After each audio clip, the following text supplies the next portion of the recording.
So welcome. This is our Wheel and Anchor Trip Outlook 2021 webinar. And this morning, we are going to be taking a little journey around the world to all kinds of continents, countries, and regions that we are thinking of running trips to in some cases actually already next year in the latter part of 2020, as well as into 2021 and beyond. So without further ado, again, I think a lot of you that I recognize a number of the names on the list here who are attending. What we're all about here at Wheel and Anchor is bringing travelers together. So we've had great response to our vision since we started a little over a year and a half ago. We're now up to, I think, something like 4,000 people who've joined the Wheel and Anchor community. And so people really like this notion of finding other like-minded travelers to go out and explore the world. And that's what Wheel and Anchor is all about. So my personal goal for each of you as our members is to be well-traveled and well-connected. And what does that mean? Well-traveled is I suppose a matter of interpretation, but it's having had the chance to go out and really experience other cultures, other countries, languages, food, and drink, and so on. And it just gives you a better understanding of what the world is all about. And I think the greater the understanding, I've always been a firm believer that if more people were to travel around the world, we would simply foster a better understanding, and we would. We just had some small technical glitch there. So if we're well traveled, we'll have a better understanding of our peoples from other cultures, and I think the world would be a more peaceful place. And being well connected, again, that links into this notion of meeting other travelers. It's like if you know other people and you share that passion for traveling and experiences around the world, it's a very fulfilling way to live life, is to being connected and being able to share all your stories and experiences. So joining us on our webinar today, obviously myself, my name is Gordon. I am the founder of Wheel and Anchor. My right-hand man, Joel Curry, who's providing our technical support, is also on the webinar today. And Cassandra McKinnon, some of you will have spoken to in the past. She is our senior member services specialist and also hosts some of our programs. So we're all on the webinar today, but I'm the lucky one. I get to do all the talking. And our plan for today is, again, it's as always, it's about you, the member. So Wheel and Anchor is about our community, and you are curious about exploring different parts of the globe and about finding out where one might go. So you might hear about places that you never thought of traveling to before. And so this is meant to be a little bit of an inspiration and an opportunity to ask questions. My role here is to be your guide. And I do that obviously physically in person. I like to host a lot of the trips, as you know, and I love to explore the world and to show people the world. That is my life mission, is to show as many people as possible the great things that we have around the planet. And of course, the world is your oyster, and that's what we're going to be inquiring about today. Is a few of the places that we're going to visit along the way. So, without further ado, let's jump right in. We're going to start with South America. And South America I've always found interesting, having been in this industry and in travel for 28 years now. It's the one continent we always seem to forget. I mean, we go back and forth to Europe all the time, and many of us have traveled to Asia, and Africa is always an exotic place, but we always seem to forget about South America. And there's so much there. And in fact, parts of South America, or at least when I look at the member surveys, we have well over 1,500 questionnaires from members, and we review them on a regular basis. And South America does come up, and people, and it's always interesting what people write, because they say, "Oh, I want to see South America," and it's kind of like saying, "Well, I want to see North America." Well, where do you start? There are so many countries and regions to it. So I'm going to take a couple today that I'm actually already started doing some work on, that I've traveled to and that I feel very passionate about. First of all, South America. So when I say South America, I mean the countries of Chile and Argentina. I think that they offer in and of themselves. There are so many things to see within both of these countries. I've looked at a lot of other tour itineraries from other companies, and there are in fact tours where you can literally try to see South America all in one trip. I think that is ludicrous, if I can be perfectly blunt, because it would be like trying to say that you were going to see even all of Canada in one trip. I mean, you would need weeks and weeks and weeks and weeks, and most of us don't have that time or the interest to be on the road that long. So if we look at Chile and Argentina, specifically Chile, of course, the country on the west side of South America, which is very long and narrow. I think from the northernmost point in the Atacama Desert down to Tierra del Fuego is over 4,000 kilometers. And in the neighboring country of Argentina, there is so much to see there that even you couldn't even say that you saw all of those countries on one trip. But looking at them, I think that I would definitely start any trip in this region with Buenos Aires, which is the capital of Argentina. And it is a tremendous city. In fact, it's when people ask me about what some of my favorite places are in the world, I think Buenos Aires is one of the most amazing cities. Argentina has undergone a lot of economic difficulties in the last 50 or 60 years. And it was really one of the richest countries in the world. And Buenos Aires has this European flair to it. It's this hybrid between Europe and Latin America, with buildings that look like they could be situated in Paris or in Madrid. And so I would start any tour of this region of Argentina and Chile in Buenos Aires, and I would spend at least 4 or 5 nights there. And again, this is, I think, that a mistake that a lot of companies do is that they sort of go in and out in 2 or 3 nights. There is so much to see in this gigantic city. Not just in the city itself, of course, sits on the Rio de la Plata, this massive river, the River Plate, which separates Argentina from Uruguay, and to take a trip out of the city itself up to the Tigre Delta, for example, or across the river to Uruguay, to Colonia del Sacramento, or to Montevideo, you need to have at least 4 or 5 full days to really grasp Buenos Aires. Where else would you go from here? Well, Buenos Aires being the main city in Argentina, it's sort of it's the hub. And in fact, in Argentina, there are very few air routes, almost none, that don't go through Buenos Aires. So if you're going to the north or you're going to the south, like Patagonia, for example, you have to come back to Buenos Aires. So Patagonia is one of those other places that in Argentina that I think are worth visiting. The mountains, the Andes Mountains that are from the southern end of the Andes, are some of the most spectacular mountain ranges that you'll find.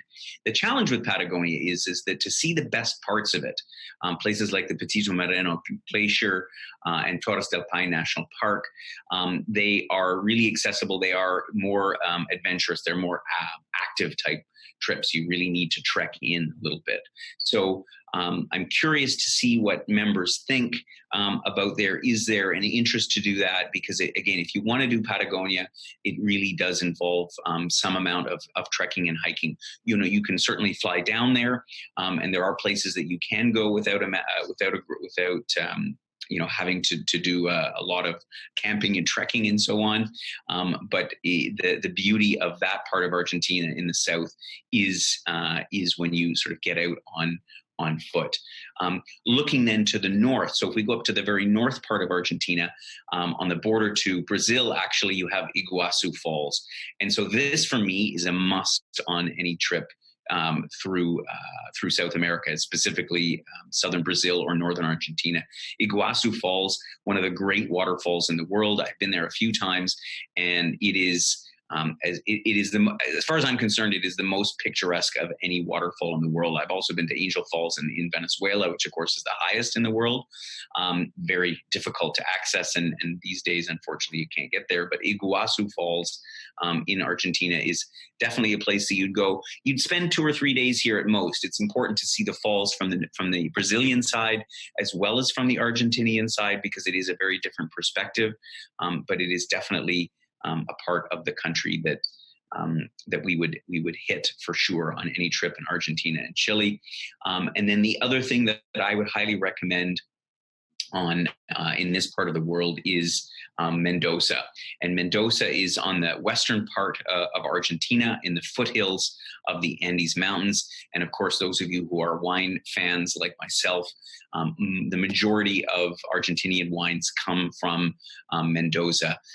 And you can see these vineyards. So it's very interesting countryside because it's completely flat. It's like traveling from Alberta into the Rocky Mountains, like from Calgary into the Rocky Mountains. It's completely flat. And then all of a sudden the Andes Mountains open up in front of you. And Mendoza is a wonderful place, a tree-lined city.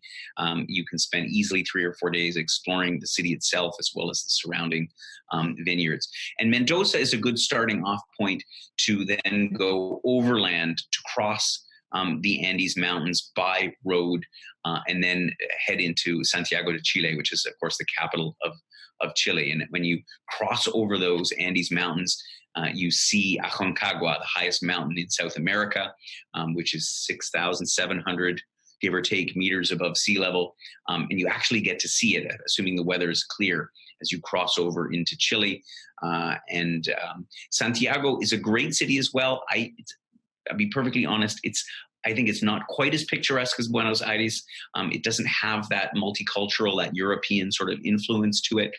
It's beautiful because it is surrounded by the Andes Mountains.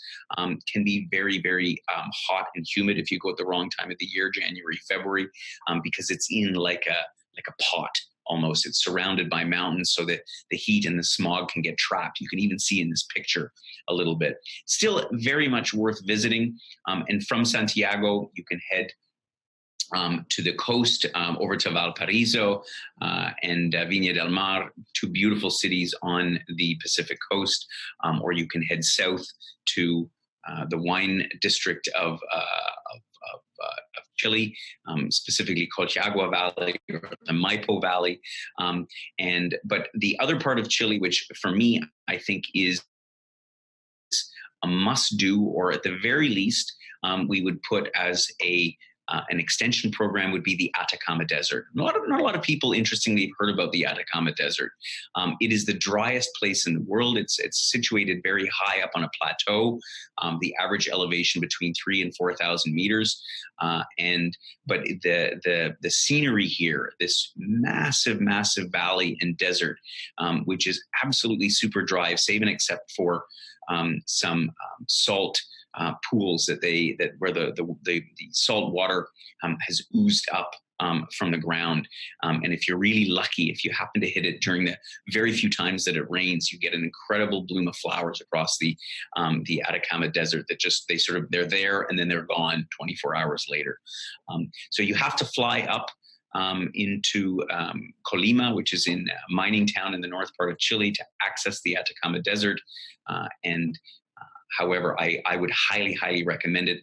And I think it will definitely be part of any tour that we do to Chile. There's much more to see in Argentina and Chile. But again, I'm curious if anybody has any comments or questions about it.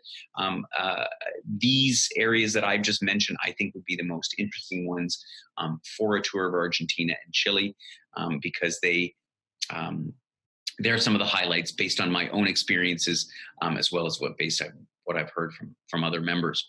So let's jump now to a different part of South America. We're going to head back a little bit up north and look at Peru and Ecuador. Peru, of course, is perhaps the most visited place in South America. If you leave maybe Brazil aside, Brazil, of course, is huge. And I'm not going to talk about Brazil today. Brazil is a topic in and of itself. But Peru, of course, with its neighbor to the north, Ecuador, is an amazing country. I took a group there just a couple of years ago, and I love Peru, and I think that it's a place that one certainly should have on one's bucket list. There are sort of three main components to Peru, well, four if you include Lima, the capital city. Lima is quite a great city, and Lima has actually become the food capital of South America, and they have an incredible gastronomic scene there, with some of the greatest restaurants. A lot of focus, obviously, on seafood because of its situation directly on the coast, and so it's a fascinating city. doesn't require more than a couple of 2 or 3 days, I think, to really get a feel for the city. But once again, as with Argentina, Lima is kind of the connection point to all parts of the country. From here, you can head to the Amazon basin. There's really two main places that you can visit the Amazon in Peru. One is in Iquitos, which is in the sort of the northeastern part of the country towards Brazil, which is quite deep in the Amazon jungle. Or you can go to Puerto Maldonado, which is what most people do on your way to Machu Picchu and Cusco. So I think a visit to the Amazon to understand what this incredible, the largest rainforest in the world, and really, as you know, the lungs of our planet, what it's all about, is an integral part of any trip to Peru. Or for that matter, you can also obviously see the Amazon from the Brazilian side. My own experience says actually the upper Amazon in Peru is somewhat more interesting because the river is a little bit narrower there. If you go to Manaus in Brazil, the river is so wide you can hardly even see the other side. Not that that's a bad thing, but I think that the Amazon in Peru is quite unique in and of itself. Machu Picchu is, of course, the highlight of Peru. That's the main reason that most people go here. And I will return to Machu Picchu almost certainly. They're talking about putting restrictions in on the number of visitors that come because it has become really crowded and practically overrun. And this Incan city, which is high up in the Andes Mountains, now sees literally thousands upon thousands of tourists every single day. So it wouldn't surprise me if they do implement restrictions. So I think the time to go is sooner than later, so that you can enjoy it without not being able to go or having restrictions on how you go. As some of you will know, Machu Picchu, you can only access it. There's only two ways to get there. You either walk, taking the Inca Trail, or you take the train from Ollantaytambo, which is the nearest village that's outside of the valley, and the train brings you into the town that is immediately below the lost city, and from there you take shuttle buses up and visit Machu Picchu. Of course, the other part of Argentina, so you've got of Peru, you've got low, i.e. Amazon, middle, and then high. Lake Titicaca is the highest navigable lake in the world, as many of you will know, and the city of Puno is certainly one of my favorite places to travel. They have this whole community that lives on these floating islands of reeds, like you can see in the photograph there. So the question here for Peru, though, is I think the last time I went, it was quite a lengthy trip. We were there for 3.5 weeks, which is a long time for a lot of people. And so what I'm curious to hear the feedback from members is what would be the things that you would like to see in Peru. I would say Lima for sure, Machu Picchu for sure, the Amazon for sure. If nothing else, stopping there on the way to Machu Picchu at Puerto Maldonado, and then going to see Lake Titicaca. There's so much more. There's Arequipa. There's the whole northern part of the northern extension of the Atacama Desert from Chile. But it requires so much more time, and I think that you could do a very nice trip to Peru in around sort of 15, 16 days. Going beyond that, it's a long time to go. I mean, you can spend months there, of course. Let's talk now. Let's jump quickly up to Ecuador and Quito. And, most people think when you think about Ecuador, you think about the Galapagos Islands. And, the Galapagos for me is again, one of those, it's like taking a safari. If you can afford, the relatively high cost to go to the Galapagos, it is one of the most amazing places that you'll ever go. But people forget about the cities as well, particularly Quito, which I remember the first time that I went to Quito, and I was totally blown away by what a beautiful city is. It's nestled high up in the mountains. It's, in fact, the highest capital city in the world, at over 3,000 meters above sea level, 10,000 feet. And it It has some incredible architecture. You can travel north out of Quito up to the volcano country and see places like the Cotacachi volcano, which is a very high volcano. You don't go all the way up, but you can see the green valleys, the lakes. In fact, this lake here, there's a trail that goes all the way around the lake. And so I think it's worth to do Ecuador, even if you don't go to the Galapagos. And I'll speak about those in a second, but you can either go up to Cotacachi in the north, you can go down to the south part of Ecuador. The large city there is called Guayaquil. Frankly, it doesn't have many redeeming qualities. It's actually quite a dangerous city. A lot of people will stop there because it's one of the gateways to the Galapagos Islands. But in the south part of Ecuador, you have places like Cotopaxi, again, another famous volcano, and the so-called Devil's Nose train ride, which is the most scenic train journey in the country of Ecuador. So the trip that I'm envisioning for Ecuador would include Lima for sure, going up north into the volcano country a couple of days, and then flying down south to Guayaquil, just as a gateway then to get to parts of southern Ecuador, as I say, like around Cotopaxi. And then from there, we could easily spend 10 to 14 days in Ecuador, in the mainland Ecuador itself. Incidentally, Air Canada has just announced that they have a new flight from Toronto to Quito starting next year, starting at the end of this year, which is quite exciting. So we'll actually be able to fly into Quito nonstop, which is great, because typically you either have to fly by the US. But as I say, the Galapagos, they hardly need any introduction. Of course, Charles Darwin made them famous for writing all of his books about the history of species. And they are an incredible place to visit. There's two ways to see the Galapagos Islands. You can either stop at a resort on one of the islands and take day trips by boat. But frankly, the best way to do it is to take one of the vessels. So what you see in the Galapagos Islands is really a very biodiverse set of creatures. So you see a lot of sea animals, and as well as land animals like these iguanas and so on. Galapagos famous for the iguanas, and then you'll see the dolphins and a tremendous amount of sea life.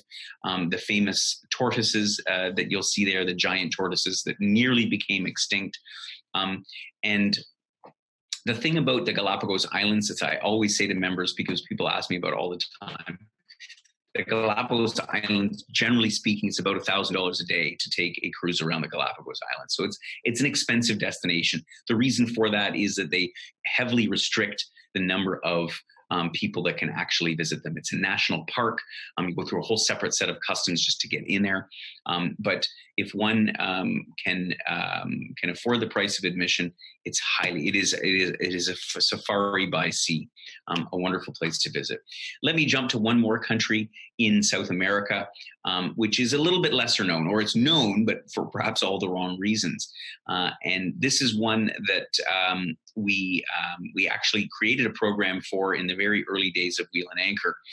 But I think that Colombia has a bit of a reputation that is perhaps not so positive, because it's all of its dark history with the, as a source of cocaine and all of the drug cartels and so on and so forth.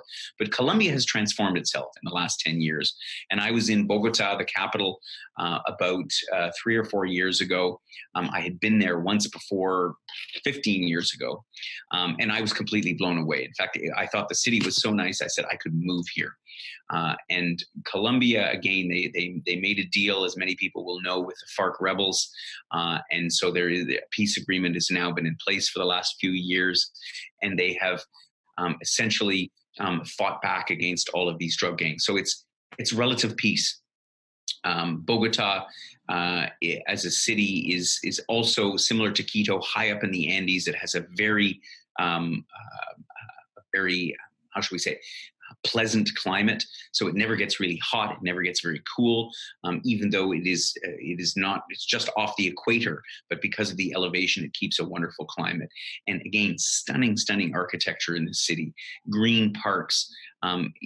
You could easily, and when we go again to Colombia, and I'm curious to see, after talking about this, how many members would be interested in it. Who would actually participate in a trip to Colombia. From Bogota, you would head south to the so-called coffee region, the Cocora Valley, Salento. They have these wax palm trees here that are very, very long and skinny, like you see in the picture. And you get an insight into the country's coffee plantations. So, because that's what, next to cocaine, that's what Colombia was most known for, was for coffee. From there, Medellin, again, here's a city that was known for all the wrong reasons, because it was sort of the headquarters for many of these famous drug lords. But Medellin, just 3 years ago, was voted South American Capital of Culture, and has really completely transformed itself. It is now a place where artists, where digital nomads come, and it has become one of the most booming cities in North America. Spectacularly beautiful, again, up in the highlands of the Andes Mountains. So we'd swing around from Salento to Medellin, either flying up or taking a longer ride overland, because the scenery is quite beautiful. But from Medellin, we'd have to head up, and you can't go to Colombia without visiting Cartagena. And I know some of our members have visited Cartagena because it is a stop for a lot of cruise ships. But the problem is, like with visiting it on a cruise ship is, you show up at 6 a.m. and you get off the boat with a few thousand other people. And then, you tour around and you see a bit of the old city, and then boom, you're back on at 3 p.m. Cartagena is really worth more than that. It's a very colorful city. Of course, the old town itself, a UNESCO World Heritage Site. And so Colombia as a whole, visiting Bogota, Medellin, Cartagena, the coffee region, you could do easily a 2-week tour. It is very, very good value for the money, although it's becoming quite popular. I know the New York Times travel section writes about Colombia on a regular basis now as this hidden gem of South America. It's a wonderful country to visit. So that wraps up my summary of South America. I'm curious if anybody has any questions here. I see a question about Brazil. I could go in at great length about Brazil. There's a tremendous number of places to visit. I do have to say, regrettably, that Rio de Janeiro, the most famous city in Brazil, has regressed a little bit from a crime standpoint. They did so well for the Olympics and the World Cup, but unfortunately, things have not progressed. So while I wouldn't say don't go there, wouldn't be high on my list of places to go at the moment. There are many other places in Brazil to visit, particularly the natural parts of the country. Again, in the north, the Amazon rainforest, or down in the south, Florianopolis along the Atlantic coast. But I think at this point in time, I'm putting Brazil a little bit on the back burner in favor of Argentina, Chile, or Peru, Ecuador, or in fact, Colombia. Okay, good. I don't see any other questions, so we're going to keep the ball rolling. We're going to cross over the Atlantic, and head to the British Isles. So, also heavily requested by our members is, what about tours to England, Scotland, Wales, and Ireland? So we do have one program currently on the books right now for Scotland by sea. In fact, it was written up in our print newsletter last month. But there's so much more to see here. And I know there are only small little islands. And, most of you, I think, will probably have visited London at some point. London is a great city. There's so much more to see to the British Isles than just London. And so if we look at first of all, England and Wales, you can divide England up into a number of different touristic regions. You have the southwest, so going down towards Plymouth and Land's End, cities like Bath and Salisbury, and they have Stonehenge down here. Central England with Oxford, Stratford, famous for the universities, the Cotswolds, and then the northwest part, And this is the thing I think that interests me a lot. I first went to the Lake District as a backpacker back in the early 1990s. And of course, Wales, which a lot of people overlook altogether. So taking in a few of these things, first of all, Stonehenge. You can't actually go into Stonehenge anymore. There's a big barrier that goes around it, so you can only admire these prehistoric rocks, these stones, from afar. But in this area, which is down in the southwest of London, you've got some beautiful cities like Bath with all of its spas, and Salisbury with the amazing cathedral. And you've got a number of interesting areas. It would be worthwhile, and I think many of you know my philosophy on tours. It's to go and spend 3 or 4 nights in one destination and tour around and see a little bit of that area, so you can get a better feel for what it's all about. Heading up then, so this is sort of the idea I have for a trip, is to go down to the southwest a bit and then back up and stay in Oxford.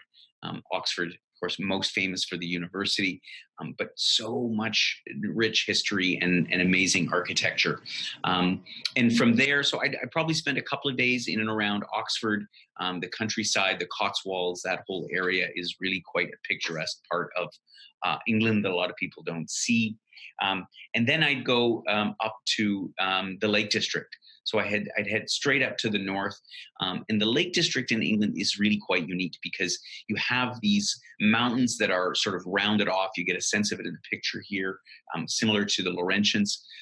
And you have some wonderful little towns and villages where some very famous British poets and authors and so on have lived over the years. So I think the Lake District is worth it. But again, I'm curious because we have a lot of beautiful lakes in Canada. So some people would say, well, why would I go and see lakes in England? We've got literally hundreds of thousands of them in Canada. So this is one of the areas where I'm sort of looking for your feedback. On the other hand, going over to Wales, and of course Welsh culture and the whole language is very different, and there's a lot of interesting places to visit in Wales. In particular, for example, the city of Anglesey, which is further out on the very west coast, going towards Fishmouth and so on, where you take the ferry over to Ireland. Cardiff, Swansea, beautiful cities to visit, as well as the countryside. And I think Wales is as much about the countryside as it is about the cities. So this is sort of an idea. I think we could spend about 12 days touring a little bit to the southwest of London. We'd make London in and of itself an option because I think people are generally familiar with London, super easy to get around. And then we'd go up into central England, and then either over to Wales, and possibly also visit Liverpool. And again, home of the Beatles, and a very underrated city from a touristic standpoint, but very, very, very interesting place to visit because of the culture, and the essence that the music brought to that city. Let's talk about Scotland for a second. So I call it here Scotland by land because we're visiting Scotland by sea. Scotland, of course, has a tremendous coastline, and so it is a great place to visit by ship. But of course, you can do it overland. It takes a bit of time. I know people always sort of look at the map and, the British Isles look so small, and then Scotland is just the northern tip of that. But it takes a long time to drive around in Scotland. I've done it. I've driven all around the country, and the scenery is very beautiful, but you're just underway for quite a long time, which is something to consider. Between the two cities, I think Edinburgh wins hands down for being one of the most picturesque ones in all of Europe, not just in the British Isles. And one ought to spend at least a few nights in there. The Royal Mile, Edinburgh Castle. There's so much to see in Edinburgh. From here, you'd head up to the northwest to Ben Nevis, the area around Glencoe. Sorry, the slides are slightly delayed. Glencoe, Fort William, which is a little bit on the west side of Scotland, at the base in sort of the Loch country. And you could climb Ben Nevis itself. It's actually climbable in a day, or I should say, when I say climb, you can actually walk up it. But all of these towns around this area, like Fort William, like Glencoe, definitely worth some visiting. You're on the eastern edge of whiskey country here, and from here you head out to the Isle of Skye, which is pretty much a must for any trip of Scotland, because you can see this incredible coastline that you have. And again, of course, you get now into whiskey country. The Islay single malts are made in and around the Isle of Skye, as well as some of the other isles that are both south and north of here. And then Inverness. So here you zip over to the east side of the country, and Inverness sits at the top of the famous Loch Ness, famous for the Loch Ness Monster. It's the capital of the so-called Highland region of Scotland. And you could spend a couple of days from here going into the national parks. They're a little bit to the south, or even up to the north, and to the east coast on effectively the not the English Channel, but the bay that separates Scotland from the European continent. So that's kind of an idea. I think for Scotland, again, to do it properly by land, and stopping at 3 or 4 of these cities like the ones that I've mentioned. I mean, there's a lot more to Scotland, of course. You've got the Shetland Islands and the Orkney Islands up to the north. You need a lot more time to get up there. That extends out the trip. But I think that a mainland tour of Scotland could very much capture, as I say, some of these cities that I've mentioned. The question then, though, is what about Ireland? Because people say, oh, Scotland, Ireland in one trip. I think I would do it like I've started to do with some of these other programs, back to back. So we'd start off doing Scotland. So maybe we'd in fact do sort of England and then Scotland and then Ireland, and then somebody that had the time to do all 3 in one trip. It would be a fairly lengthy trip, but you could do it all together. And again, you know my philosophy. I believe in spending a little bit longer time in each of these places so you get the feel for it. If you bounce around like a lot of these bus tours do, and you spend a night here and a night there, you don't really get to experience what these places are all about. So let's jump over the channel to Ireland. I've also pretty much done the whole island, or at least I've driven all the way around the southern part of Ireland as well as Northern Ireland.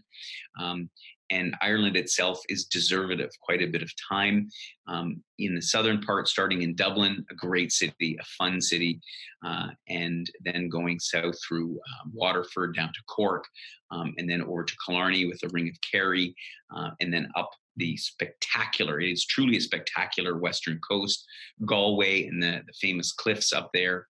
But even the north coast of Northern Ireland is really, really underrated. You've got places like Giant's Causeway up there, with some amazing scenery. I have pictures hanging on my wall that I've taken in Northern Ireland. Truly, truly amazing.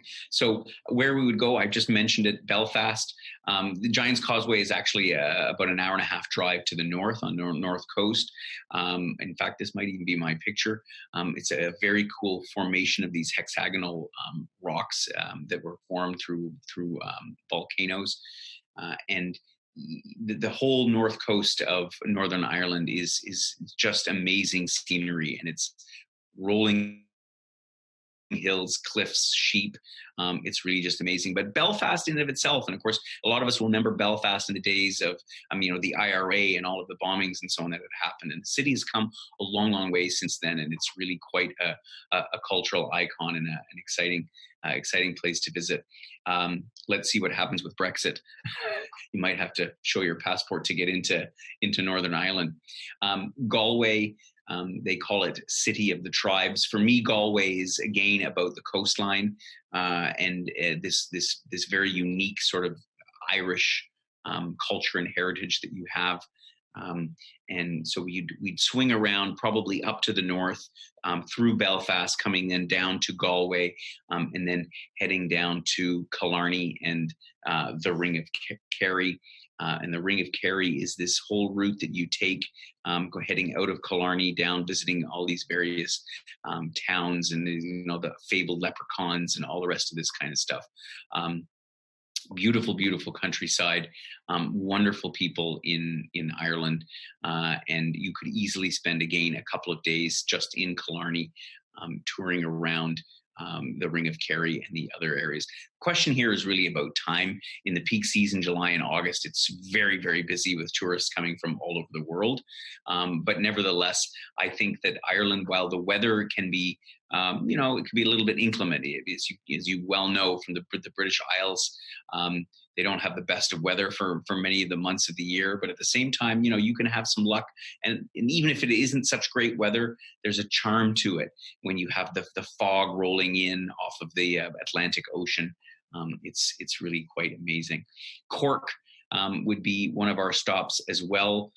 Down in the southern part of Ireland. Been many, many years since I visited Cork, and I think I would be very keen to come back, and I'm curious to see what you would think about it. So let's see, do we have any questions? So I've given you a very quick overview about what's in my mind in terms of some of the places that we might visit in the British Isles. So I'm curious to see if anybody has any questions. I see here a question about, sorry, I'm just going to look at my other screen. What about Dover, the White Cliffs of Dover? It's interesting, but Dover, frankly, that whole eastern part, if you'll note, I didn't include any cities along the eastern shore of England. And I think that I haven't visited much of that part of England to myself, to be honest. I have been to Dover. It's more of a commercial port. The cliffs are beautiful if you actually take a ferry across. Most people cross the English Channel by the Channel Tunnel now, so you don't actually get to see the cliffs anymore because you're from Folkestone. You get right into the tunnel. Yeah, I think there are more picturesque places. There are more interesting places to visit in England than that. Good. I don't see any other questions. So let us take another jump now down to the south. And we're going to talk about Africa for a minute. Because once again, I think an African safari is in many people's dreams. And Africa, wow, I mean, a huge, huge continent. And unfortunately, it's one of those continents where there are a lot of places where I wouldn't recommend going. There's unfortunately still some bitter civil wars and conflicts happening in many parts of Africa.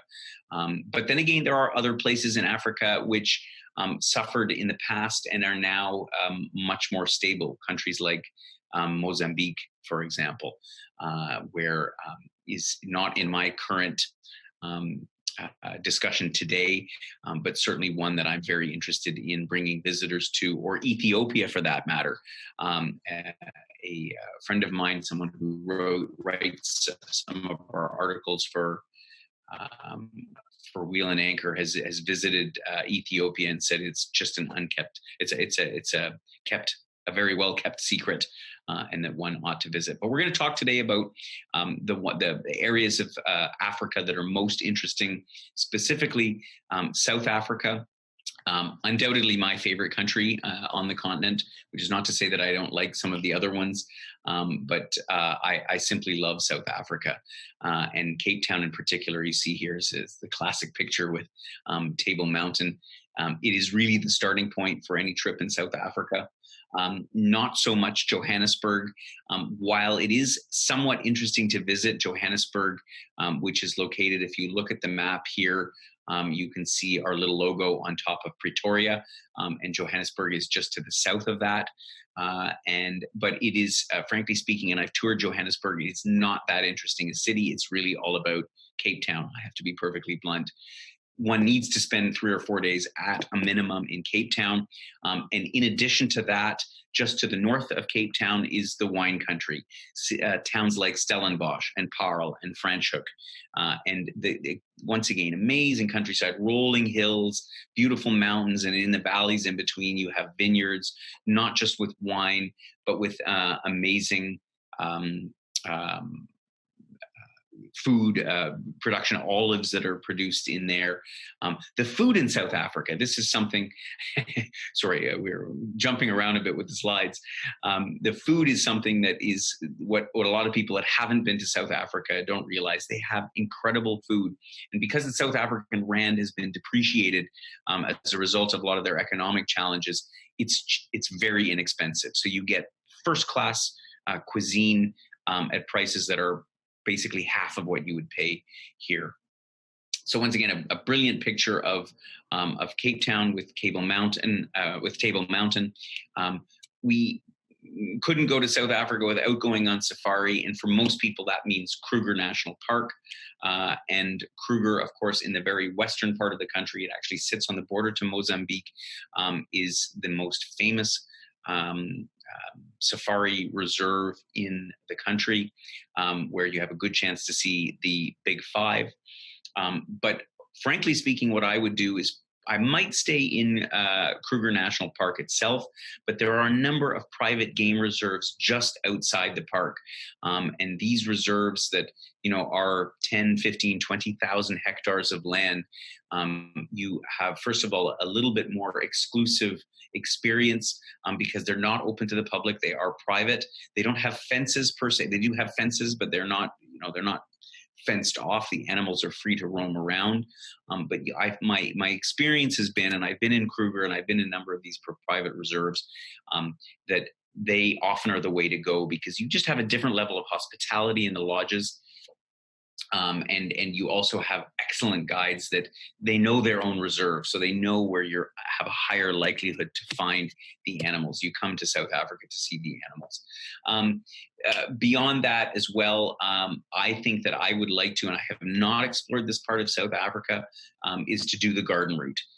Port Elizabeth is one of the key cities that's along this route. This is a route that goes along the southern coast, essentially between Durban and Cape Town. Port Elizabeth is one of the cities that's halfway in between, and it's known for some incredible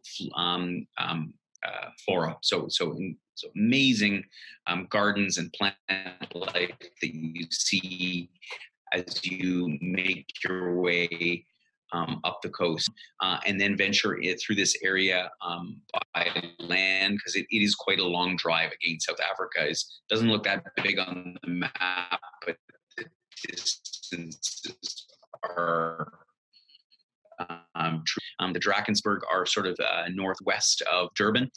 Durban as a city is frankly not that interesting. I wouldn't bother making a stop there. But the Drakensberg are majestic, and from the Drakensberg Mountains, you see down over the valley into the valley, which comprises Kruger National Park, and looking out further. There's two other little countries in South Africa that may be worth visiting. Swaziland, in particular, I remember visiting because it's a country within a country. It's completely landlocked, and they have a culture and Aboriginal culture there that is but something that we may like to visit on the way. I mentioned Stellenbosch before, the wine country outside of Cape Town, which is undoubtedly, a lot of people will do a day trip to Stellenbosch, to Franschhoek and Paarl, instead of going out and staying there. But I really do believe, even though it's only about an hour's drive, it is worth it to spend a couple of days in and around this wine country area, because there's so many little quaint villages and vineyards and olive trees and other fruits and so on. It's a terrific place to visit. So that's all I want to say. I could go on about South Africa for a long time. Eastern part of Africa, so the other main safari destination in the country, which is the countries of Kenya and Tanzania. And, Kenya and Tanzania, safari there for a long, long time. I see a note here that my audio is lagging. I do apologize if there is, I'm not sure what that is. We may be having an internet issue. So my apologies for that. So I'll speak a little bit slower. Perhaps that will help. So talking again about Kenya and Tanzania. Kenya, famous as a safari destination. Here's an interesting thing to note about doing a safari in East Africa. There's the one key difference, because people say, oh, well, I want to go on safari in Africa. Should I go to South Africa? Should I go to East Africa? East Africa, the most noticeable difference is that the safari vehicles are closed in. So you are in a van. It looks like a little Volkswagen bus from back in the 70s.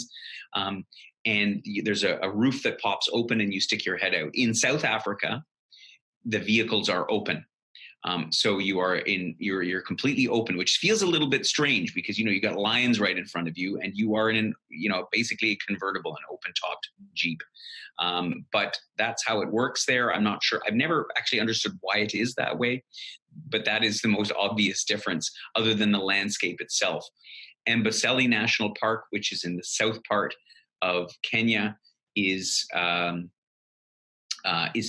wide open plain that sits in the shadow of Mount Kilimanjaro, which is of course the highest mountain in Africa, and you see, for one thing, plenty of elephants like you see here in the picture.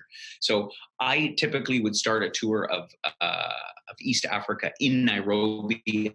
I would head south through Amboseli. I'd make my way over the border into Tanzania, where I would then visit. The next slide is Masai Mara. So let me speak about Masai Mara for a second. So there are several safari parks, several national parks in Kenya. One of them is Amboseli. One of them is Masai Mara. Masai Mara is the most famous one. You will often see documentaries about Masai Mara because of the wildebeest migration that you see here in the photograph.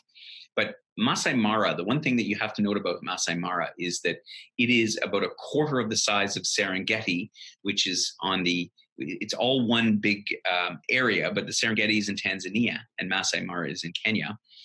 And Masai Mara is about a quarter of the size of Serengeti, but it has 10 times the number of safari lodges that the Serengeti does, even though it's much smaller in size. So I personally tend to avoid Masai Mara because it's simply busy, and so it's very often somebody will spot a lion kill or some other or cheetah or something like that, and next thing you know there'll be 30 safari vehicles surrounding these animals. So it's a little bit too touristy as far as I'm concerned. So that is why I suggest the Serengeti. And the Serengeti, as I mentioned, is on the Tanzanian side, a huge, huge plain where you can see all manner of animals, and the lodges are spaced usually quite far apart. So you feel like you are the only person out there. You and the 6 or 7 other vehicles that might be at the lodge. I think the Serengeti is, while it is more expensive park to visit, it is the place that you want to go when you're in East Africa. That, and of course, the Ungoro Crater. The Ungoro Crater is this massive crater that was created by a meteor that fell a long, long time ago. And it's known as the Garden of Eden because the lodges all sit perched on the edge of the crater, and you have to descend down into the base of it in order to see all the wildlife. So they're sort of trapped down there. So I would definitely stop at the Ungoro Crater, Serengeti, as well as there are many other safari parks. I've been to a few of the other ones in Tanzania, but if you hit those two, this is the other interesting thing I say about safaris, and you'll see when we come out with our first program, which will be South Africa. If you go on safari for maybe 4 days, maybe 5 at the most, it's pretty much enough. If you go to a good place, you will see the animals that you need to see, because what people don't realize, safari sounds very exotic, but you spend a lot of time bouncing around in a vehicle looking for the animals, hours upon hours upon hours. So I always say there's a lot more to see to these countries than just constantly being on safari.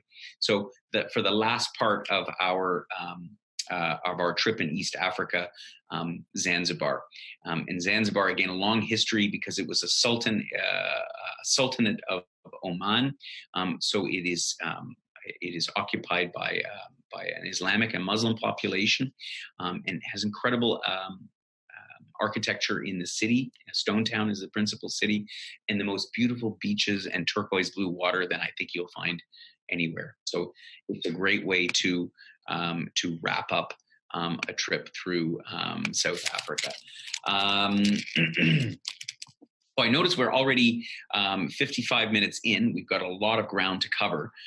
So I think what perhaps we're going to do, just because I wanted to keep this to about an hour in duration, I'm going to talk about one other destination in Africa, and then we'll see if there are any questions and answers, and we'll sort of jump ahead to that, and we'll save the rest of it for our next trip outlook planning seminar. So on that note, let's talk about West Africa. So this is a part of Africa a lot of people have not heard much about.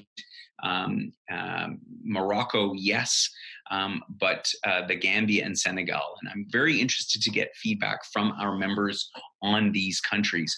So Morocco is, of course, well known, Casablanca, and all of the movie itself, Casablanca, that was filmed there.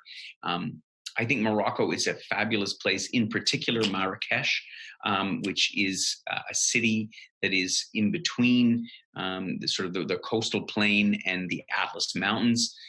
It is one of the most amazing cities that I have visited. Again, the architecture, this Islamic influence that you have in the buildings. I remember being there during quite a famous festival where it was basically like Thanksgiving for them. They were slaughtering sheep instead of turkeys. But the markets, the souks in Marrakesh, really an amazing city to visit. But in addition to that, as I say, from Marrakesh, you can head out to the east towards the Sahara Desert and visit the Atlas Mountains, which are known to have some of the only ski resorts actually in Africa, as well as some beautiful ancient cities like the one that you see here. From the Atlas Mountains, you can then, of course, head out into the Sahara Desert. So this is the beauty of Morocco, is you can have a coastal experience in cities like Fez and Essaouira that are along the Atlantic coast. You go inland to Marrakesh, you go up into the Atlas Mountains, and then you head out into the Sahara Desert, where you can have an experience and understand how the Bedouins and other desert dwelling people lived and still live today. So this is a benefit to that. So that's something I'm thinking about for Morocco. Similarly, let's talk a little bit about Senegal. I have not visited Senegal. I've landed in Dakar before, but I haven't actually visited.